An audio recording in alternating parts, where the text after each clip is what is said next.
جاہل ہے مگر اپنے آپ کو عالم سمجھتا. تو یہ دانشور بنے ہوئے ہیں، لوگوں کے رہنما بنے ہوئے ہیں، اور پوری زمین کو انہوں نے جہنم زار بنا دیا، آگ لگا دی ہے. کوئی ترقی نہیں ہوئی. یہ جو ہے کہ ہماری زرعی یونیورسٹیاں انہوں نے پیداوار بڑھا دی، سائنسدانوں نے یہ تحقیق کی، سبزی جو ہے زیادہ بڑی مقدار میں پیدا کھیتیاں. اب خود انگریز کافر لکھ رہے ہیں کہ اس ترقی سے تم نے لوگوں کو کیا دیا؟ وہ بیماریاں جو کبھی نہیں انسانوں نے سوچی تھی وہ آپ کی ان ترقیوں کی وجہ سے آ گئی، اور ان کے علاج سے آپ بے بس ہو گئے.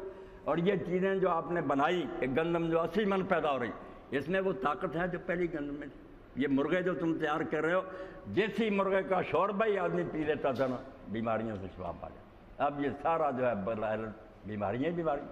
یعنی بے وقوفوں نے جس کو ترقی نام دیا، انتہا درجے کی پس کھڈ میں گرا دیا انسانوں کو، اور ایٹم بم بنایا، اور ساری دنیا اب کانپ رہی ہے کہ اگر کسی بے وقوف نے بٹن دبا دیا بک کر کے دنیا اٹھ جائے گی.